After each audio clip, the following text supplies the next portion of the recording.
가짜 별들이 돌 위를 수놓고 저들은 렌즈 속에 공간을 가둔다. Y축 위로 솟구치는 거대한 항해, 북극성 향해 타오르는 불멸의 로드.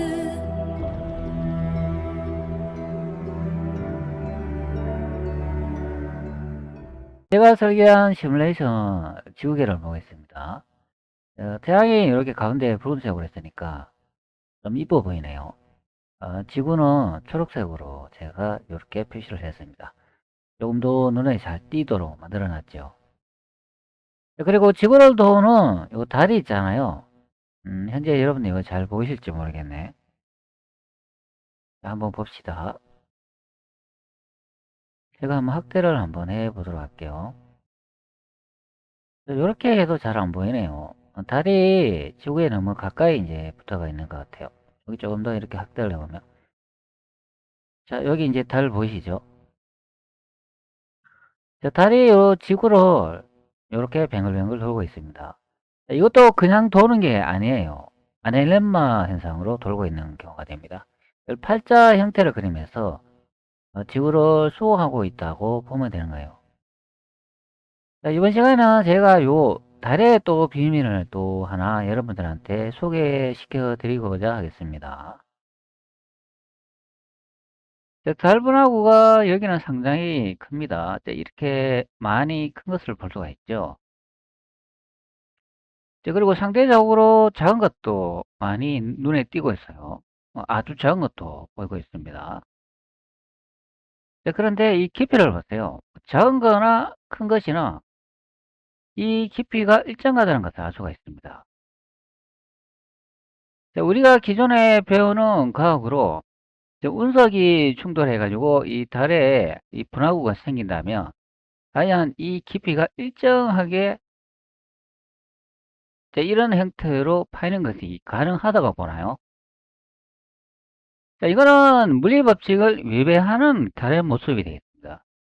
자, 운석이 크면은 그 충돌하는 힘도 더 강하지 않겠습니까? 자, 그러면은 이 파이는 구멍도 더 깊게, 더 넓게 파이가 되지 않겠습니까? 그런데 뭐 작은 것이나 뭐 큰 것이나 뭐 운석 구덩이가 깊이가 다 똑같은 것으로 확인돼요.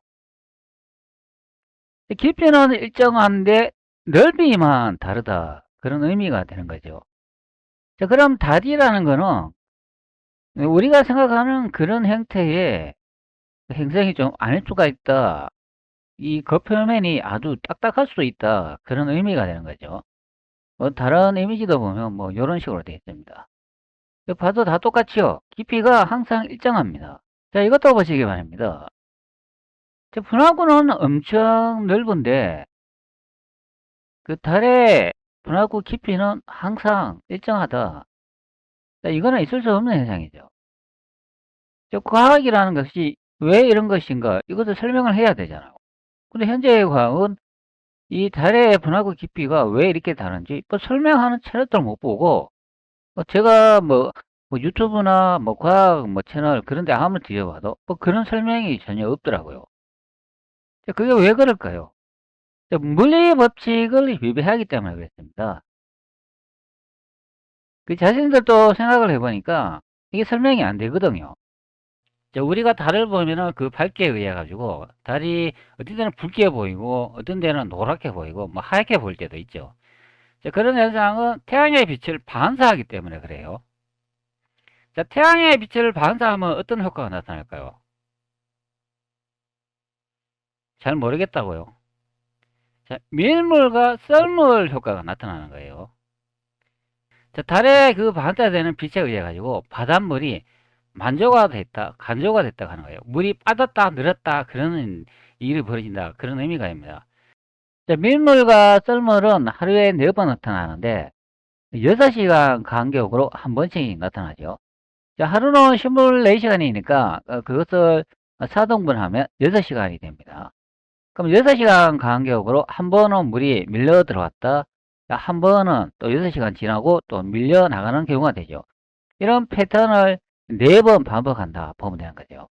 한 번은 들어왔다, 한 번은 나갔다. 자, 그게 밀물과 썰물 현상이 되겠습니다. 자, 그리고 밀물과 썰물이 현상 나타날 때 또 보름과 그물에 따라 또 다르게 나타나죠. 즉 바다나 물의 높이가 완전히 이제 다르다, 그런 의미가 됩니다. 보름에는 수위가 아주 낮아지고 그물에는 수위가 높아진다. 수위가 높거나 낮아지면 뭔 힘의 작용에 의해 가지고 나타나지 않겠습니까? 그것을 우리는 과학으로 설명을 해야 된다, 그런 의미가 되겠습니다. 자, 그런 현상이 왜 생기냐? 압력 때문에 그런 거예요. 빛이 죽으로 이렇게 쏟아지잖아요. 그러면 빵 누름 효과, 빵 먹잖아요. 빵, 그 식빵, 뭐 단팥빵, 뭐 호빵, 그런 빵 있잖아요. 먹는 거.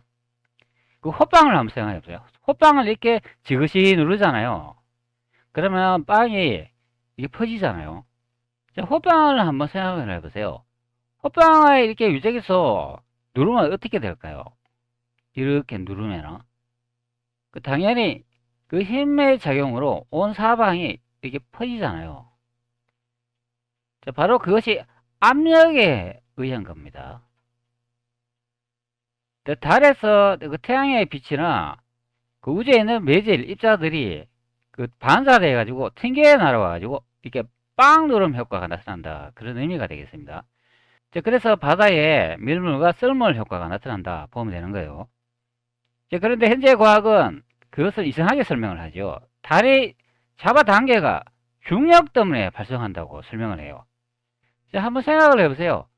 달이 이렇게 있고 아래쪽에 바닷물이 있다고 하면은 중력 때문에 그러면 달이 바닷물을 이렇게 잡아당겨야 되잖아요. 그러면 어떤 효과가 일어날까요? 바닷물이 달 있는 대로 이렇게 끌려가야 정상이 되지 않겠습니까? 그런데 바닷물은 달에 끌려가는 게 아니라 옆으로 이동을 하죠.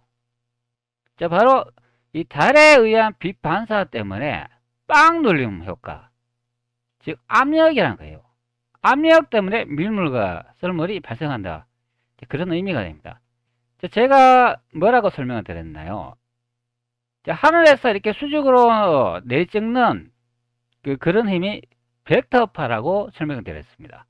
그리고 가로로 퍼지는 힘이 스칼라파라고 설명을 드렸죠. 자, 그러면 바닷물은 뭐 이렇게 설명이 된다 그러는데, 그럼 왜 밀물은 그러면 물이 가만히 있고 움직이지 않냐, 그렇게 말할 수 있죠. 자, 그거는 물 안에 들어있는 매질 때문에 그런 거예요. 물 안에는 뭐 세균도 있고 뭐 소금도 있고 뭐 나트륨, 그리고 미네랄, 이런 게 많잖아요. 그런 영향 때문에 작용한다고 보면 되는 거예요. 밀물은 순수 물뿐이잖아요. 그러니까 입자가 없다, 그런 의미고, 바닷물은 엄청난 다양한 입자들이 많기 때문에 그 물질에 누르는 힘, 질량 때문이라 보면 되는 거예요. 질량이라는 거는 그 많은 입자들이 모여 있는 그 고유한 성질이 되겠죠. 입자들이 많으면 어떻게 될까요? 누르는 힘이 더 강해지잖아요. 누르고 있는데 입자가 한 개 있는 것보다는 100개, 1000개가 있는 게 더 누르는 힘이 강하다, 그런 의미가 되는 거죠. 썰물과 밀물을 확인해 보면 달이 이 지구에 이 물을 잡아 당겨 가지고 나타나는 현상이라고 설명하는데 전혀 그게 아닙니다. 밀물과 썰물이 발생하는 것은 달의 빛 때문에 누르는 현상 때문에 발생하는 거예요. 썰물과 밀물 현상을 그 보름이나 금음 현상 때 보면 더 확연히 차이가 나죠. 자, 이렇게 설명을 합니다. 보름은 음력 10월과 금음 음력 30일인데 저는 달과 태양, 지구가 일직선상에 놓여 인력이 가장 강해지는 살이 대조기입니다. 이 시기에는 밀물과 썰물의 차가 한 달 중 가장 커서 갯바위가 깊이 잠들고 갯벌이 멀리까지 드러나며 물살이 매우 빠르다, 이렇게 설명을 합니다. 자, 여기 중요한 말을 하는데, 달과 태양, 지구가 일직선상에 놓였을 때가 가장 인력이 강하다, 이렇게 설명을 하죠. 자, 여기 이런 말을 하고 있죠. 보름 조속 특징이라고 되어 있고, 밀물 만조. 자, 밀물 만조라는 것은 바닷물이 수위가 제일 높을 때를 의미하는 거예요. 자, 여기 매우 높다고 하죠. 자, 썰물은 매우 낮을 때를 의미한다. 자, 그런데 여기서 이제 보름이라고 설명을 하는 거예요. 자, 보름이라고 하면은 그 달빛이 제일 많이 쏟아지는 상태죠. 자, 그러니까 저 위쪽에서 빵 누름 효과로 바닷물을 찍어 누르기 때문에 바다가 제일 낮은 상태가 되는 거예요. 자, 그러면 그 반대는 어떻게 되나요? 그 제일 높은 상태가 되죠. 자, 그게 바로 금음이 되는 겁니다. 자, 밀물과 썰물은 다시 설명드릴게요. 이렇게 이제 물이 밀려왔다 나갔다 그런 현상을 말하는 거예요.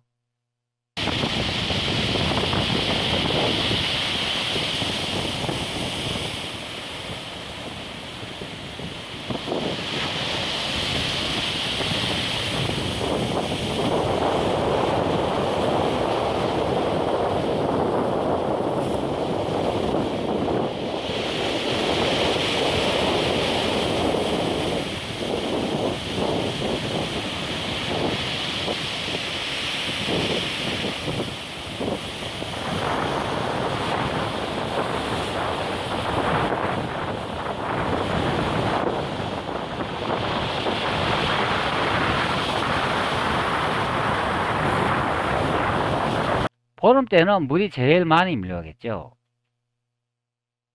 그 다음 금음 때는 제일 많이 빠져나가겠죠. 바로 이 현상 때문인가요? 보름달이 제일 빛을 많이 반사하기 때문에 그렇습니다. 자, 현재 여기 달이 있지 않습니까? 자, 그 다음에 여기 태양이 있다고 생각을 하세요. 네, 빛이 아주 이제 반짝이는 태양이 있죠. 자, 그 다음에 여기 지구가 있다고 생각을 해보세요. 자, 이거는 지구가 되겠죠. 자, 그러면 달이 중간에 끼기 때문에 이게 바로 금음이 되는 거죠.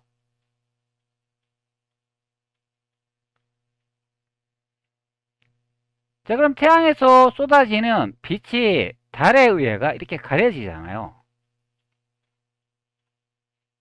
자, 그러면 지구까지 도달하는 입자가 양이 더 작아진다. 그런 의미가 되는 거예요. 자, 그러면 빵 눌림 효과. 자, 위쪽에서 백탑화가 지구의 바닷물을 누르는 힘이 약하기 때문에 바닷물 수위가 높아지는 경우가 되는 거예요. 자, 그러면 그 반대로 한번 생각해 보세요.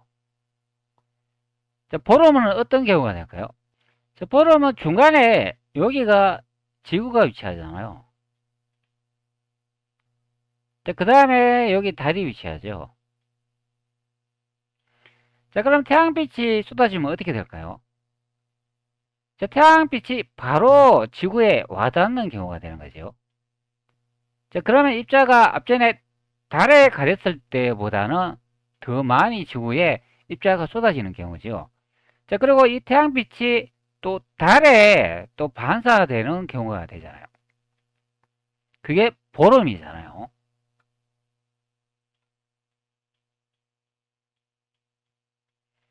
자, 그럼 태양에서 반사되는 빛까지 이렇게 합쳐져 가지고 지구로 쏟아지면 어떻게 될까요?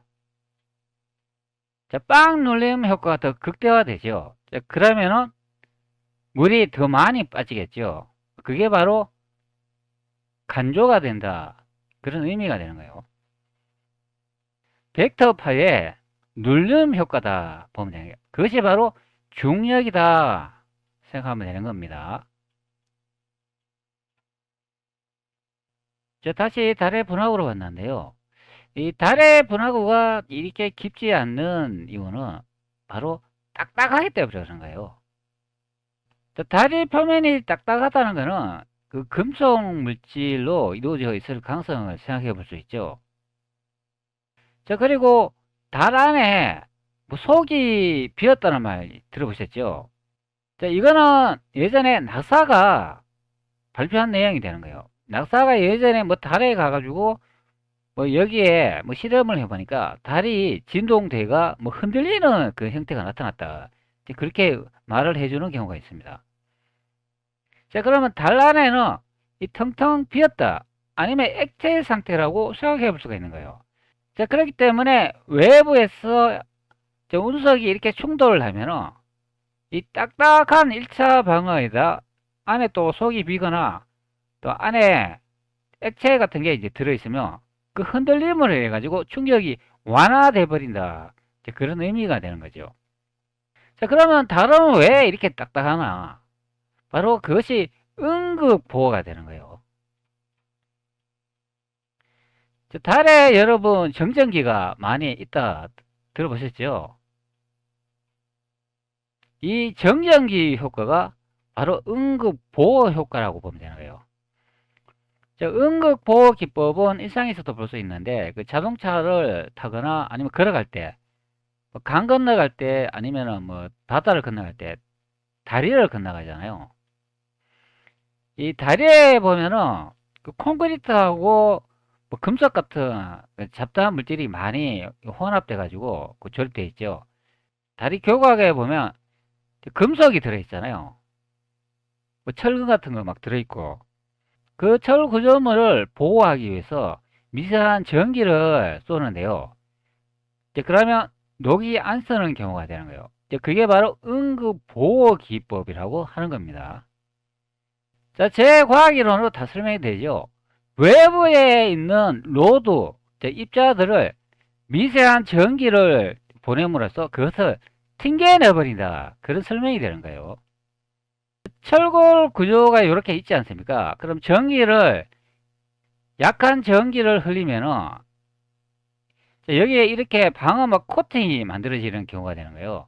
자, 그러면 외부 사방에서 날아오는 입자들이 이 전기막 코팅에 걸려가지고 튕겨 나가는 현상이 되겠습니다. 반대로. 자, 그러면 입자가 침투를 못하니까 녹이 안 쓰는 경우가 되는 거예요.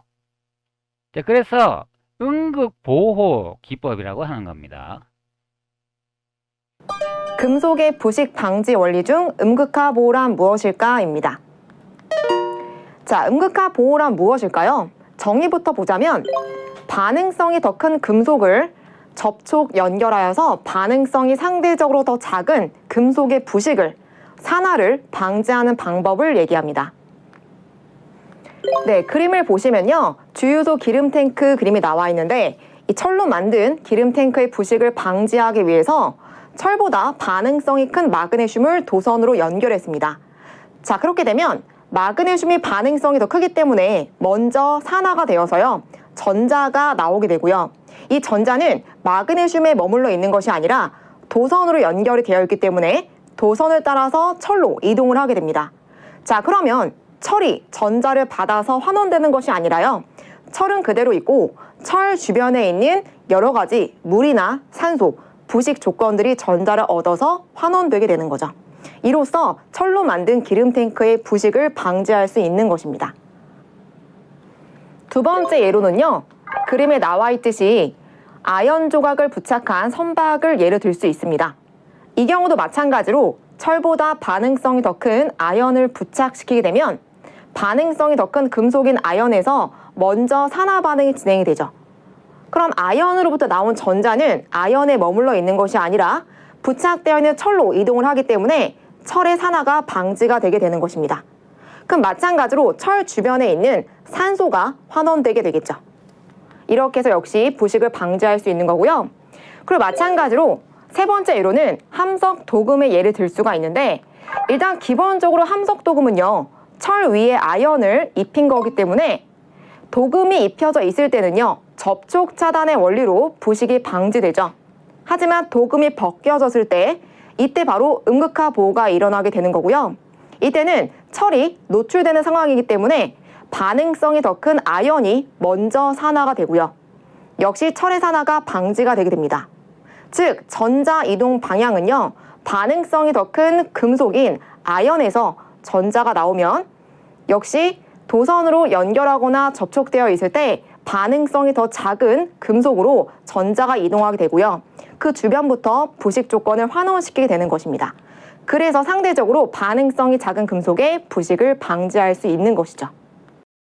응급보호기법이 들어간 그 다리가 하나 있죠. 현재는 그런 공법을 많이 사용하지만 예전에는 거의 없었다고 보면 되는 거예요. 그런 기술이 있는지도 몰랐겠죠. 응급보호기법이 들어가가 다리가 튼튼하면 돈이 안 돼요. 기술자나 기업은 어느 정도 유효기간이 지나면 무너지도록 썩도록 만들어야 돈이 된다. 그런 의미가 되는 거죠. 그런데 현재 보시는 이 다리, 미국의 샌프란시스코 상지 금문교가 되겠습니다.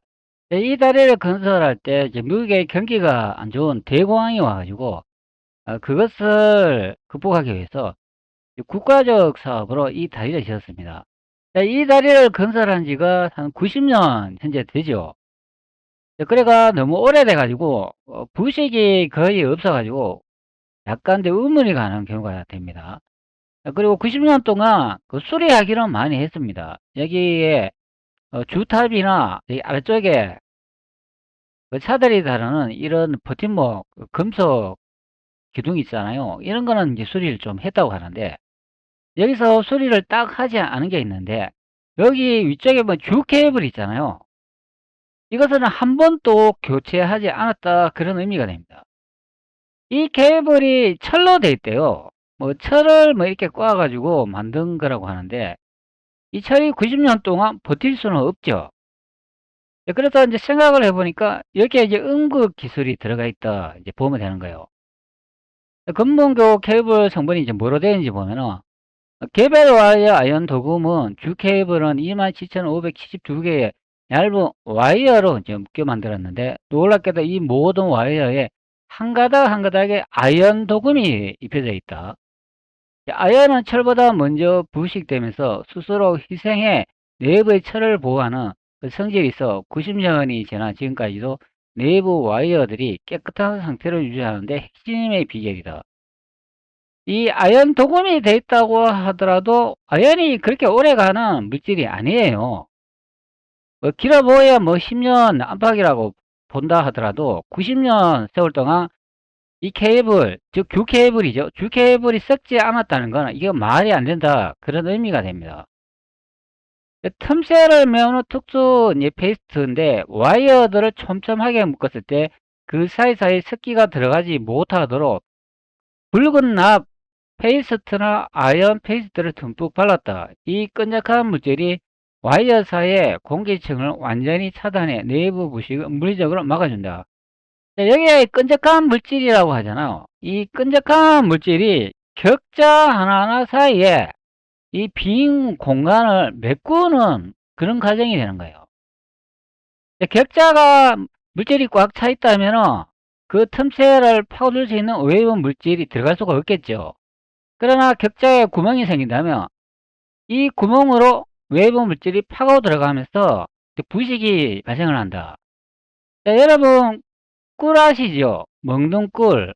그 벌이 모아가지고 자신의 식량으로 만드는 그 꿀 있지 않습니까? 그게 끈적끈적하지 않습니까? 벌꿀이 썩지 않는다. 그런 말 들어보셨죠? 오래 놓아두어도 잘 썩지 않는다. 그런 의미가 됩니다. 그리고 2차적으로 또 아연이 또 막아주는 경우가 되는 거죠. 외부 와이어 냅핀과 아연 도른데 묶음이 완성된 후에도 외부에 아연 도금된 부드러운 와이어로 한 번 더 촘촘하게 감고 그 위에 지속적으로 아연 함유한 프라이머와 인터내셔널 오렌지 페인트를 이제 터치했다. 겉으로 페인트가 손상되더라도 프라이머 속 아연 입자가 녹을 대신 방지하는 이중 구조로 되어 있다. 이렇게 보면 3중 구조 정도로 되는 것 같아요. 그런데 90년 동안 버티는데 이 주 케이블을 한 번도 교체 안 했다는 것도 너무 이상한 거죠. 이 다리 구조상 이 케이블을 교체를 할 수가 없어요. 이 케이블을 교체하면 그냥 무너지는 경우가 됩니다. 그래서 이제 제가 생각을 해봤는데 여기에 미세 전류가 또 흐르지 않을까 한번 생각해 봅니다. 이 미세 전류를 흐르면 외부 물질을 완전히 차단할 수가 있어요. 바로 그것이 음극 마이너스 이제 전하를 띠는 경우가 되겠죠. 마이너스 전하로 들어오는 플러스를 방어하고 튕겨내버린다. 뭐 그런 의미가 되는 거죠. 금문교 케이블을 여러 개 이제 가닥을 만들면서 그 하나하나 다 아이언 코팅을 했다고 하지 않습니까? 그러면 수백 가닥을 다 코팅을 다 해가지고 이것을 뭉쳐가지고 하나의 이제 케이블로 만드는 경우가 되죠. 그리고 붉은색 납이나 아이언 페이스트를 또 그 위에 한 번 더 코팅을 한다고 했습니다. 자, 그러면 이중 방어막이 된 거죠. 그 다음 또 세 번째 또 페인트를 칠합니다. 그러면 삼중 방어막이 되는 거죠. 자, 외부 물질이 처음에 이 페인트부터 침범할 거 아닙니까? 그러면 페인트가 오래되면은 벗겨지거나 녹슬지 않겠습니까? 그러면 이 두 번째 방어막에 또 걸리는 경우가 되죠. 그래서 케이블의 수명이 더 오래 가기 위해서는 이 첫 번째하고 두 번째가 부식이 되기 전에 빨리 교체를 해야 된다. 그런 의미죠. 왜 세 번째까지 침투하면 안 되니까. 자, 교체하고 난 다음에 또 다른 이제 물질이 또 부식시키려고 또 침투하면 또 새로 이제 만들어진 물질 때문에 또 튕겨나가겠죠. 외부로. 그러면 응급 보호가 된다. 이제 그런 설명이 되는데 여기 이제 두 번째 그 물질 중에 이제 꿀처럼 끈적끈적한 거 이제 발랐다고 하잖아요. 그렇기 때문에 더 침투를 이제 못하는 경우가 이제 발생하는 것 같아요. 그러나 이것만으로도 외부 물질을 다 방어할 수는 없겠죠. 그래서 저는 좀 의심을 하는데 이 아연 도금을 했는 게 약간 수상하다 그런 의미가 됩니다. 이 아연 도금을 해가 미세 전류를 이 케이블에 직접적으로 투과하지 않을까 이제 예상됩니다. 그러면 이 전기가 이제 미세하게 흐르면서 외부 물질을 이제 튕겨내는 현상도 있다. 이제 그런 의미가 이제 되는 거죠. 그리고 또 하나 있죠. 인도에 델리에 철기둥이 있는데 이거는 1600년 동안 비바람에도 녹슬지 않는다. 여기 이미지 보면 뭐 그다지 녹슬지 않은 것으로 확인이 돼요. 인도 델리 세기둥은 이제 이런 성분으로 되어 있다고 합니다. 전기 장치가 아닌 인의 힘이다. 고대 인도의 철 기술은 현대와 달랐다. 철을 재련할 때 인 성분이 많이 포함되어 있는데 이것이 금속 표면에서 산소 습기와 반응하여 미사 화이트라는 아주 얇고 단단한 산화 보호막을 형성하는데 이 막이 유리 코팅처럼 내부 철을 완벽하게 밀봉하여 녹이 안쪽으로 퍼지는 것을 막았다. 지면의 전류, 요거 지면의 전류는 제가 한번 예상을 해봤는데 땅의 미세한 전류도 그러지 않을까 그렇게 한번 생각을 해봤어요. 근데 실제로는 지구 표면에 지존류라는 미세한 자연 전류가 이제 흐르는데 하지만 이 전류는 부식을 먹을 만큼 일정한 방향이나 세기를 가진 응급 보호 역할을 하기에는 턱없이 부족하다. 만약 세기둥이 전기를 튕겨내고 있다면 정밀 측정기로 금방 감지되어 있겠지만 실제 측정 결과 그런 인위적인 자연적인 전기 방패는 발견되지 않았다. 사람이 감지 못하는 전류. 말씀하신 대로 아주 미세한 전류는 사람이 느낄 수는 없지만 금속 부식을 막으려면 금속의 전위를 바꿀 정도의 힘이 필요하다. 델리의 세기둥은 정기적 장치 없이도 금속 자체가 가진 화학적 성질만으로도 천년을 버틴 셈이다. 철기둥이 표면이 좀 울퉁불퉁하고 불규칙적으로 모양이 형성이 되어 있다고 보면은 외부 입자들이 이것을 이렇게 침투할 거 아닌가요? 앞전에도 설명을 드렸지만 이 격자 하나하나 구멍을 막아버리면 되겠죠. 그러면 외부 물질이 이제 들어오다가 들어올 수 있는 길이 없어지니까 반대로 튕겨나가 버리는 거죠. 그래서 빛처럼 반짝이는 현상이 나타난다. 현재 철기둥도 보면 반짝반짝 끓하잖아요. 이거는 이제 금문교하고는 좀 다를 것 같은데 하여튼 그 원리는 응급 보호 기법이 되어 있습니다. 외부 물질을 튕겨내버린다. 그래서 녹슬지 않는 기둥이 된다. 그런 의미가 되겠습니다. 자, 이것도 응급 보호 기법이 되는 거예요. 스테인리스를 그냥 보기 좋아라고 그냥 반짝반짝 해라고 가는 경우도 있지만 실제는 이렇게 광택을 내면은 외부에 있는 입자들이 안으로 침투를 못 해가지고 튕겨나가기 때문에 우리 눈에 반짝반짝 거리는 거예요. 자, 다른 말로는 연마라고 또 하기도 해요.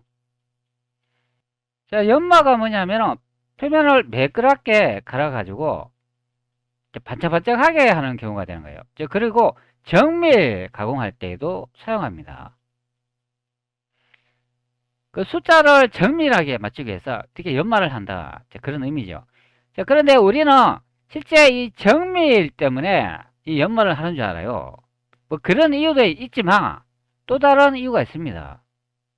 자, 물체 표면을 이렇게 매끄럽게 갈아버리면 격자라는 사각 영역이 있잖아요. 자, 여기 공간이 메꿔지는 경우가 되는 거예요. 자, 공간이 하나도 없다면 어떻게 될까요? 외부 노드 입자들이 침투를 못하지요. 침투하다가도 여기 입자 칸이 이렇게 딱 차 있으니까 바로 튕겨나가 버리는 거죠. 자, 그런데 공간이 이렇게 있다면 어떻게 될까요? 자, 외부 입자들이 요렇게 침투해가 안에 스며들죠. 자, 또 다른 하나, 요렇게 하나 또 침투하면은 요 안에서 썩는 현상이 발생하는데 그것이 녹이라고 하는 거예요. 자, 생명으로 따지면은 노화가 되겠습니다. 자, 그러면 노화가 안 되려면 어떻게 해야 되죠?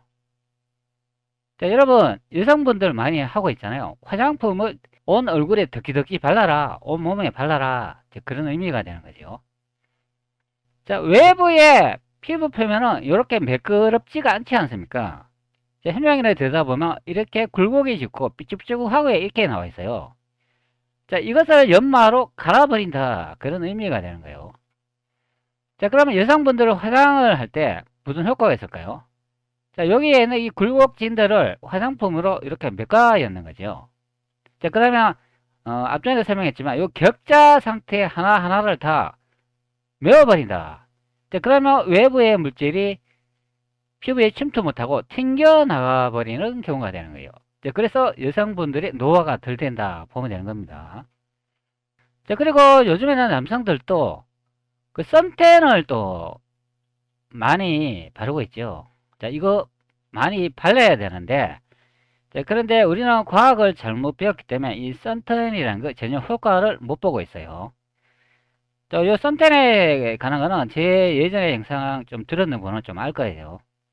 자, 에너지를 잘못 해석해가지고 효과가 없다. 자, 그러나 효과 보려면 어떻게 해야 되냐? 엄청 많이 두껍게 발라라. 자, 그런 의미가 됩니다. 자, 아니면은 황토를 얼굴에 바르세요. 황토 그냥 바르면 안 돼요. 거기 세균이 있으니까 그 세균을 다 멸균 처리하고 난 다음에 그 흙을 득지득지 발라라. 자, 그런 의미가 됩니다. 그 세균이 있으면 얼굴 틀어요. 자, 그래서 스테인리스 보면 이렇게 반짝이잖아요. 이게 반짝인다는 게 바로 외부의 물질을 튕겨내고 있다 보면 되는 거예요. 그래서 스테인리스가 녹이 잘 안 슬어요.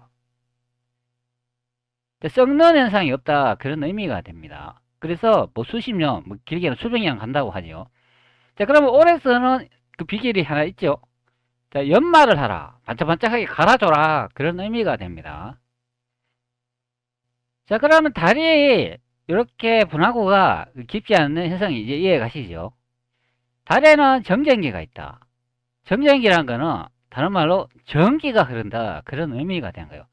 바로 응급보호가 적용이 됐다 그런 의미가 됩니다.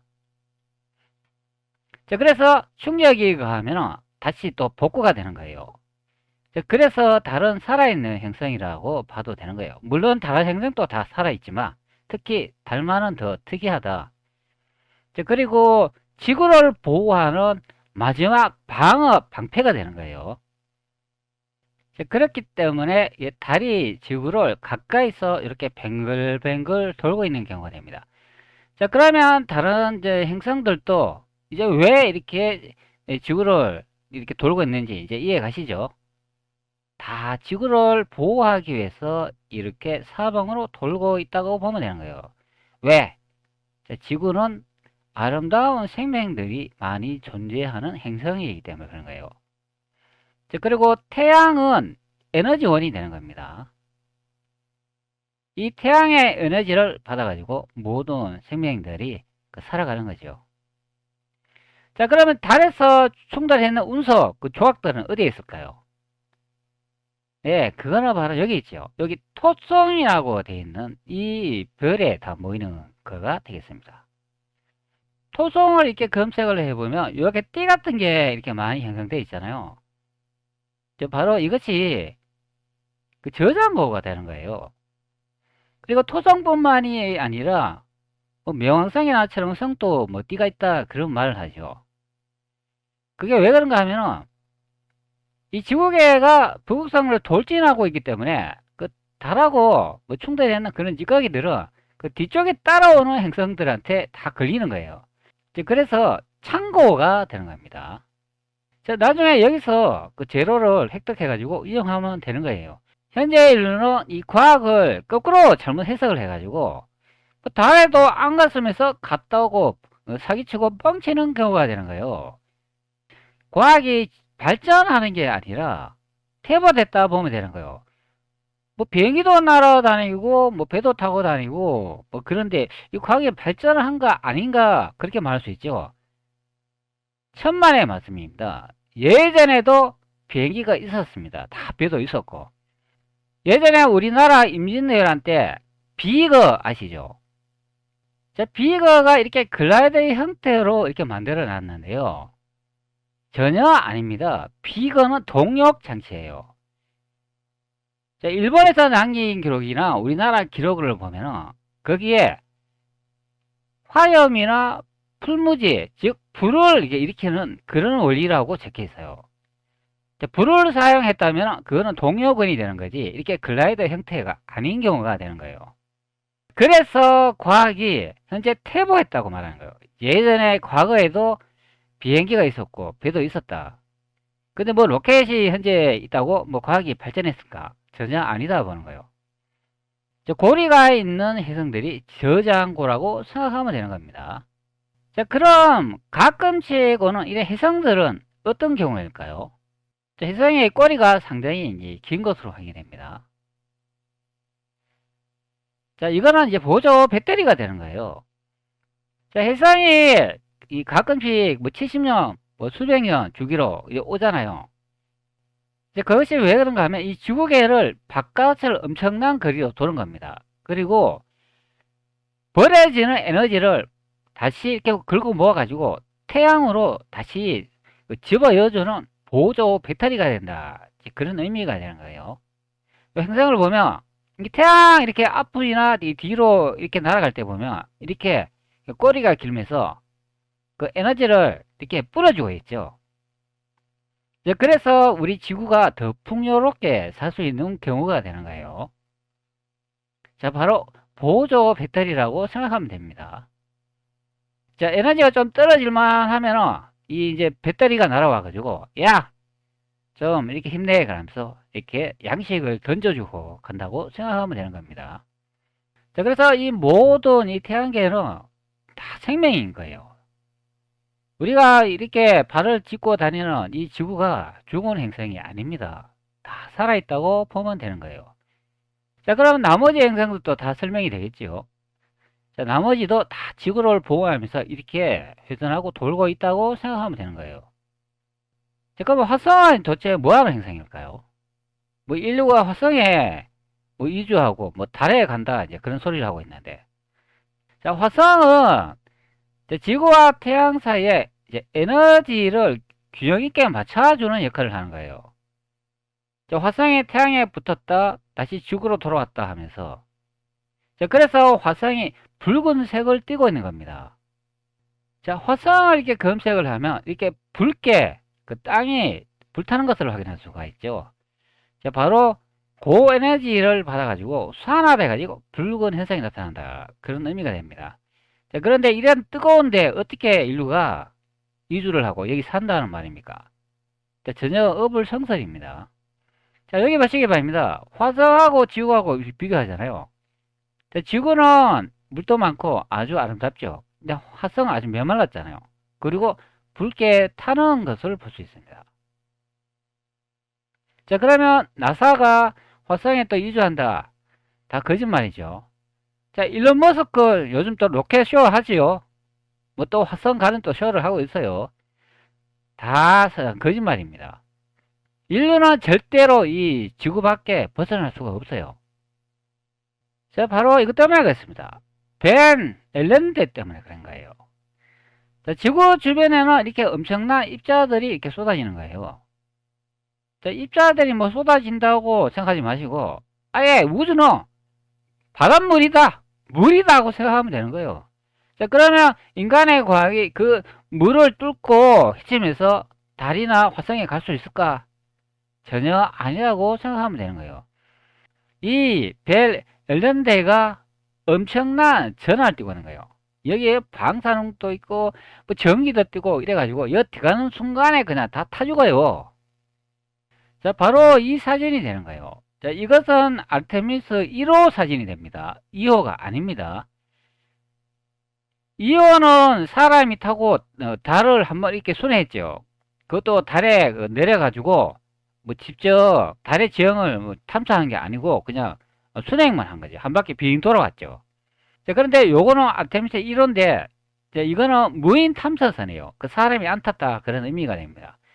자, 이것이 보시기 바랍니다. 이 새까맣게 타버렸죠. 자, 여기 앞쪽에 보면 이렇게 깨졌죠. 자, 근데 이 나사가 말하는데 요거는 뭐 우주에서 대기권 진입할 때 그 고열 때문에 이렇게 파괴됐다, 그렇게 설명을 하는 부분이 되는 거예요. 자, 그런데 여기 파괴되는 이것만 중요한 게 아니라 그 주변에다 새까맣게 타버린 것으로 확인되죠. 자, 제가 보기에는 아르테미스 1호 이것도 달에 간 게 아니라 벤 앨런드를 한번 시험해보지 않았나 싶어요. 그게 왜 그런가 하면 우리나라의 큐브 위성이 벨 앨런드 거기에 뭐 인체에 미치는 영향이나 거기에 뭐 자기장 에너지가 힘이 어느 정도 되는지 확인하러 갔잖아요. 여기 통신이 두절되고 고장 나버렸죠. 바로 그것이 증거가 되겠습니다. 지난 2일 미국 아르테미스 2호와 함께 우주로 향한 우리 큐브 위성 K-라드 큐브. 기대를 안고 떠났지만 정상 교신에는 실패했습니다. K-라드 큐브는 발사 뒤 5시간 반 만에 고도 약 4만 킬로미터에서 사출됐습니다. 발사 당일 오후 9시 57분 우주항공청은 K-라드 큐브와 교신을 시도했는데 미국 하와이 지상국에서 비정상적인 신호를 한 차례 받았으며 이후 정상적인 데이터를 주고받지는 못했습니다. 이후 한국천문연구원을 비롯한 임무운영팀은 지난 4일 오후 12시 30분까지 교신을 시도했지만 결국 교신에는 실패했습니다. 자, 앞전에 뉴스 들었죠. 4만 킬로미터 지점에서 그 통신이 두절됐다고 하잖아요. 자, 우리나라 큐브 위성이 이런 식으로 여기에 안착해가지고 공전하고 데이터 분석하려고 그랬는데 이게 반 앨런드 여기 나오죠. 자, 요거 통과하고 난 다음에 그 다음에 또 보면 또 이상한 층이 또 하나 있죠. 반 앨런드라고 되어 있는데 이것들 계속 통과해야 된다, 그런 의미가 됩니다. 자, 그렇기 때문에 이 구역을 통과 못하면 절대로 인간은 이 우주로 나갈 수 없다, 제가 설명을 드린 경우가 되는 거예요. 우주는 방사능 바다라고 생각하면 되는 거예요. 즉 우리가 사는 이 지구는 닫힌 개가 되는 거예요. 그리고 이 지구를 벗어나면은 열린 개가 되는 겁니다. 다 죽어요, 나가면은. 자, 우리나라 큐브 위성이 이렇게 이제 회전을 한다고 이제 설명을 하는 경우가 되는 거예요. 자, 그래서 반 앨런드를 통과하면서 타버렸다, 그런 의미가 되는 거예요. 그래서 통신 두절이 되는 거예요. 자, 그러면 나사 아르테미스 1호 이렇게 시커멓게 탔는 거 이제 이해 가시죠? 자, 모든 행성은 이제 지구를 더 보호하고 있는 경우가 되는 거예요. 이 지구 닫힌 개를 벗어나는 순간에 모든 것은 끝장이 납니다. 다 죽어요. 나사가 뭐 달에 간다, 뭐 인류가 화성에 간다, 다 사기입니다. 다 개뻥이고. 모든 행성은 지구를 다 보호하면서 이렇게 회전하고 있다고 보면 됩니다. 자, 그래서 우리 지구는 닫힌 개가 되는 거예요. 모든 생명이 안전하게 살 수 있는 곳이고, 이 닫힌 개를 벗어나면 모두 다 끝장이 나는 겁니다. 자, 그래서 인류가 뭐 달에 갔다, 뭐 화성에 간다, 자, 이거는 제 입장으로 봐서는 절대 말이 안 된다. 그런 의미가 됩니다. 자, 현재 시뮬레이션을 하고 있는데, 이제 한번 계속 지켜보도록 하겠습니다. 도대체 어떻게 이 지구계가 행성들이 배선을 하고 움직이는지 한번 살펴보도록 하죠.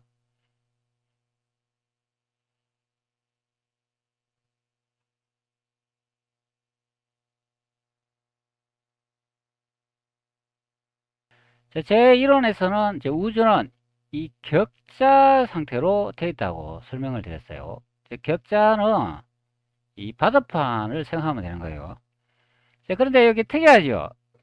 재미있게 사람 눈 모양처럼 생긴 것을 볼 수 있죠.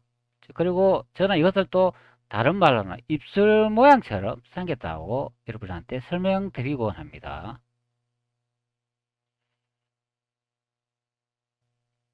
자, 그 다음에 물질이 되는 거는 요 노도라고 설명을 드렸어요. 노도가 이렇게 격자에 갇혀 있으면 바로 물질이 된다고 설명을 드렸습니다. 자, 노도는 우리말로는 막대기입니다. 자, 그러면 다른 말로는 이렇게 되는 거죠. 격자는 구멍이 되는 거고, 자, 노도는 막대기다. 이 두 개가 결합을 해가 모든 물질과 만물이 창제된다 보면 됩니다.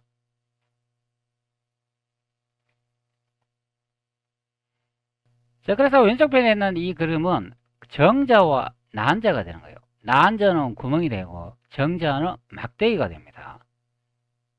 자, 이것이 이제 결합하면 새로운 생명이 탄생되죠. 자, 그리고 남성과 여성으로 보면은 남성의 성기가 막대기가 되는 거예요. 자, 노도가 되는 거죠. 자, 그러면 여성의 성기가 격자가 되는 거예요. 구멍이 됩니다. 구멍과 막대기가 결합을 하면 한 생명이 탄생한다. 그런 의미가 됩니다. 자, 앞전에 그 썰물과 민물이 나타나는 현상을 설명을 드렸잖아요. 바로 이런 현상 때문에 그런가요? 자, 위쪽에서 내리 찍는 힘, 자, 이 힘이 벡터파가 되는 거예요.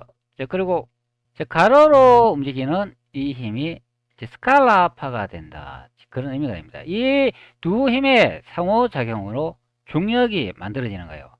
자, 중력은 행성이 물체를 잡아 당기는 힘이 아니고 위쪽에서 아래쪽으로 수직으로 누르는 압력이 되는 겁니다. 그 압력은 이 지구라는 행성이 북극성을 향해 가지고 앞으로 돌진하기 때문에 나타나는 현상이 되겠습니다. 자, 그러면 입자들이 이 지구에 있는 대로 쏟아지기 때문에 위에서 아래쪽으로 누르는 힘이 작용을 한다 보면 되는 거예요. 자, 여기도 잘 표현이 되어 있습니다. 자, 이것이 중력이라고 생각하면 되는 겁니다. 자, 그리고 노드는 이렇게 이제 생기기도 했습니다. 노드가 실제 어떻게 생겼는지 모르고 이게 다 상상이죠. 자, 근데 제가 생각하는 노드는 이렇게 R형처럼 생겨가지고 드릴처럼 회전하면서 앞으로 진행하는 힘을 가졌다. 자, 그런 의미가 되는 거예요. 자, 오른쪽으로 회전을 하면 N극의 극선을 가지고 왼쪽으로 회전을 하면 S극의 극선을 가지는데 요거는 그냥 극성을 붙였기 때문에 그렇게 말하는 거예요. 제 이론에서는 극성 이런 건 없어요. 그냥 방향성 뿐입니다.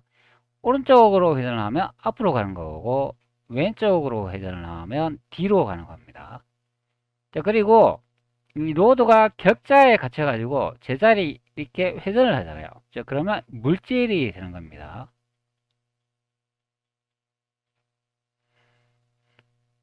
자, 이 노드가 이렇게 물체를 이렇게 스무스하게 빨리 이렇게 통과하면은 열이 안 생기는 경우가 되는 거죠. 그런데 노드가 이렇게 물체를 통과하면서 많이 이렇게 부딪히잖아요. 자, 그러면 열이 발생합니다. 자, 그리고 방향성으로도 설명할 수가 있는데요. 뭐 앞으로 가면 이것을 열이라고 생각을 하면 되는 거예요. 자, 그리고 뒤로 가면 이것이 냉기라고 해석할 수도 있습니다. 그 전기로 말하면, 전자로 말하면, 이 열이 플러스가 되는 거죠. 자, 그리고 냉기가 마이너스가 되는 경우가 되는 거예요. 자, 요거는 앞전에 제 시뮬레이션에 이론을 도식한 건데, 뭐 요것도 약간 정확하지는 않은데, 대충 이제 이렇다 하는 것을 이제 보여주기 위함입니다. 자, 삼각형 피라미드 우주선이 되겠습니다. 자, 그리고 태양이 한 30도 정도 이렇게 비켜 있어요. 자, 물론 이 함선은 북극성을 향해 앞으로 돌진하는 경우가 됩니다. 그리고 지구도 23.5도 정도 이렇게 살짝 비켜 있어요. 이 북극성을 기준으로 했을 때 그런 겁니다. 태양은 30도 비켜 있고. 자, 그리고 이렇게 돌진하기 때문에 이렇게 팔자 아날람마 현상이 나타난다 보면 되는 거예요. 여기도 보시면 이런 식으로 나타나죠. 자, 여기는 수평적으로 이렇게 회전을 하고 있는데 전혀 아니에요. 이렇게 그림으로 그리려고 이렇게 해보니까 잘 안 되는 경우가 됩니다. 이게 아날람마 형태로 이렇게 회전을 한다 보면 되는 거예요. 자, 이런 식으로.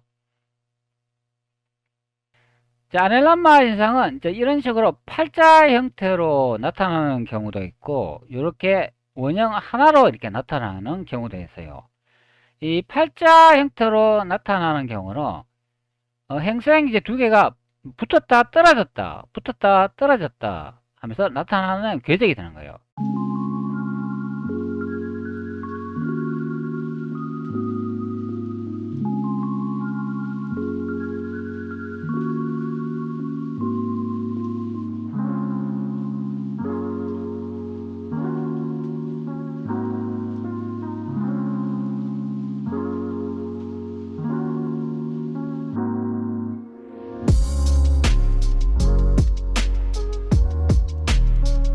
자, 현재 이 그림은 달을 설명하는 내용인데, 이렇게 이제 속이 비었다, 이제 그렇게 설명을 해주고, 자, 여기 보시면 이 정전기, 전기가 막 뛰는 것으로 이렇게 그려놨죠.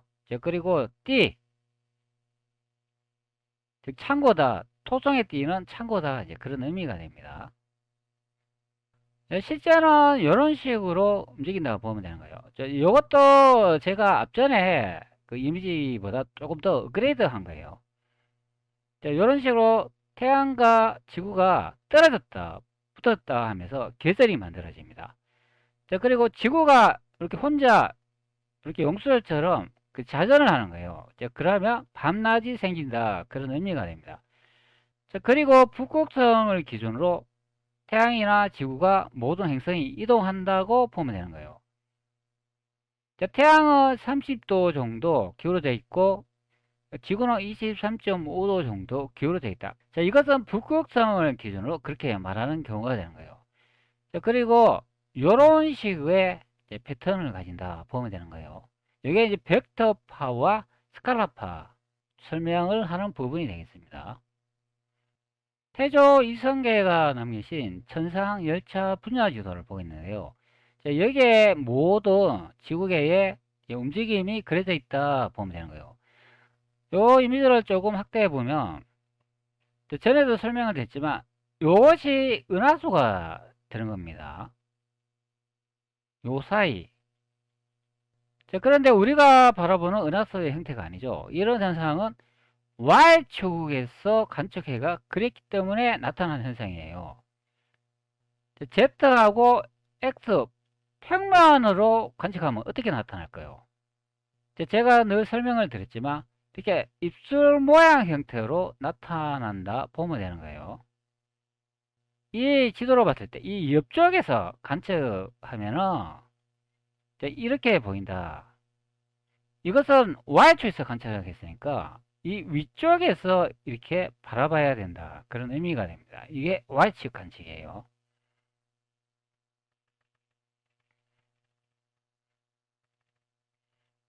자, 여기 이제 원이 두 개가 보이죠?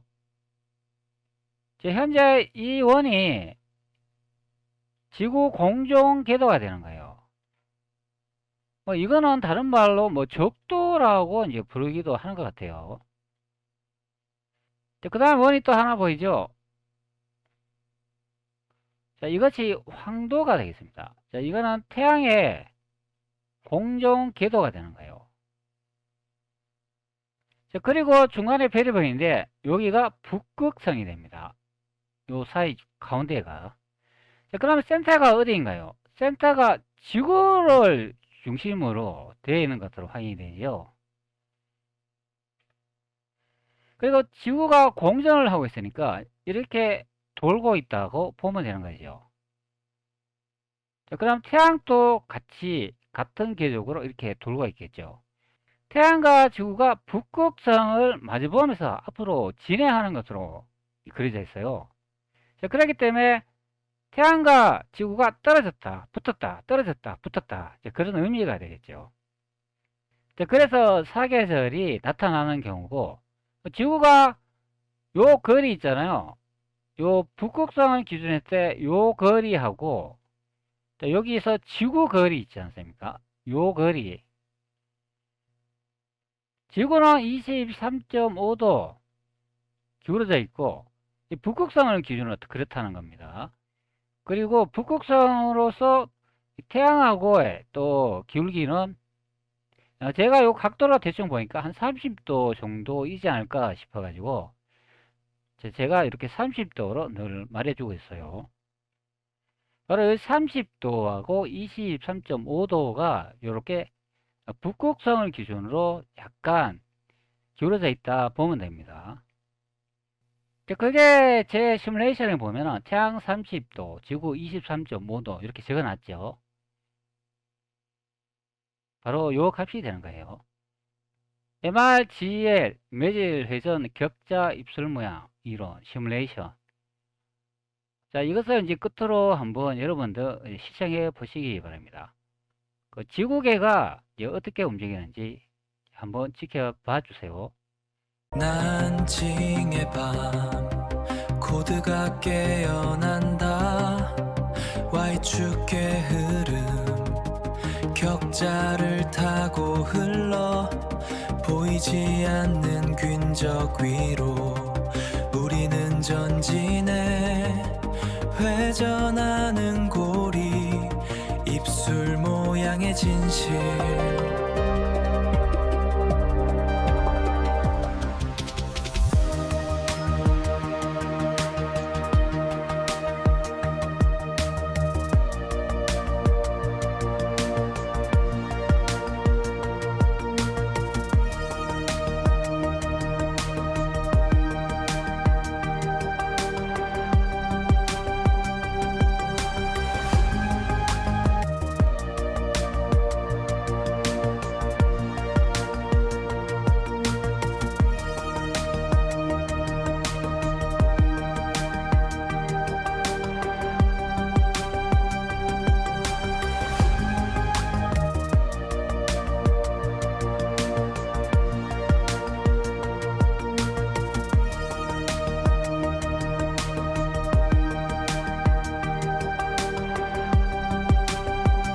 난징의 밤 코드가 깨어난다.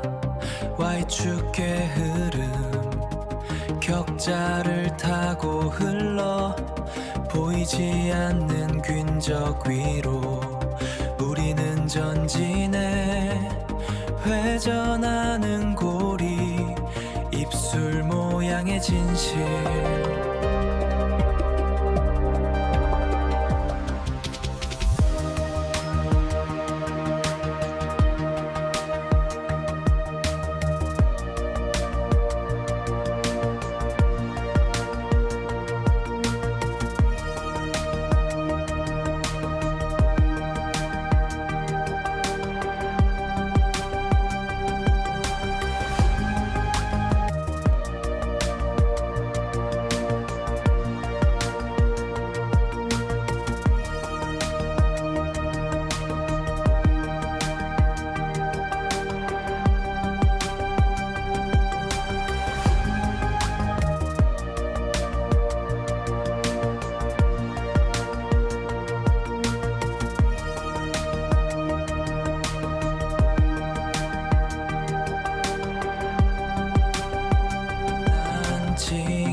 코드가 깨어난다 Y축의 흐름 격자를 타고 흘러 보이지 않는 균적 위로 우리는 전진해 회전하는 고리 입술 모양의 진실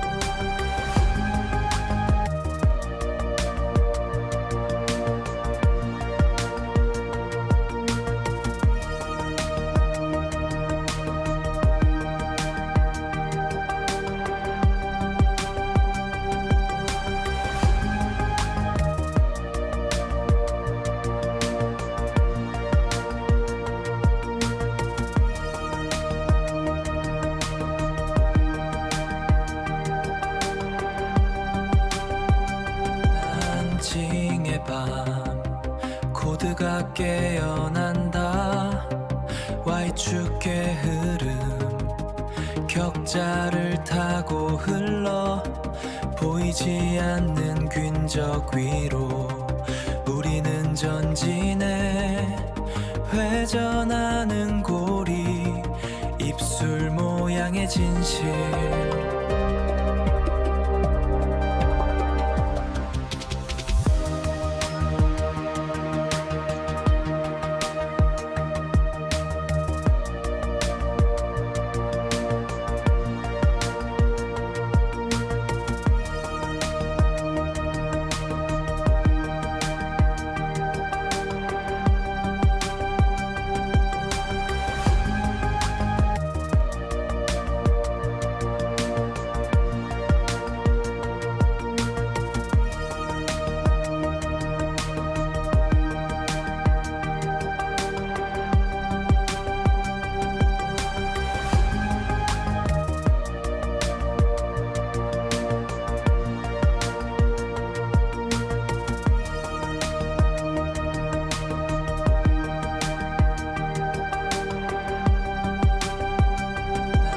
징의 밤 코드가 깨어난다 Y축의 흐름 격자를 타고 흘러 보이지 않는 균적 위로 우리는 전진해 회전하는 고리 입술 모양의 진실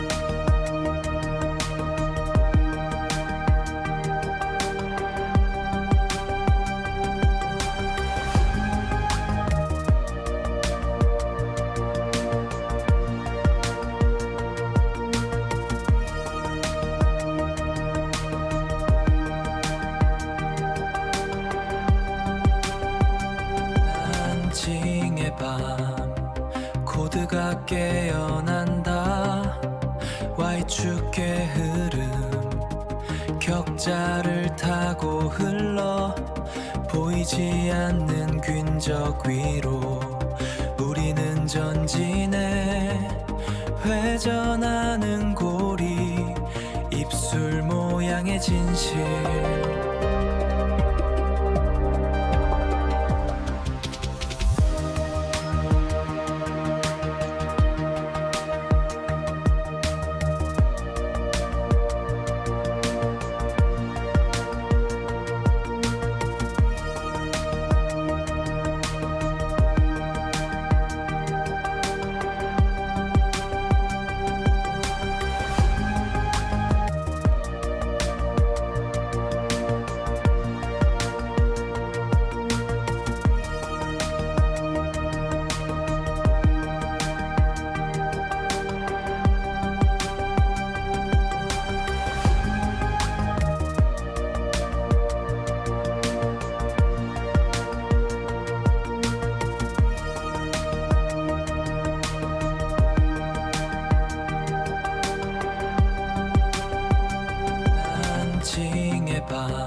깨어난다. Y축의 흐름 격자를 타고 흘러 보이지 않는 균적 위로 우리는 전지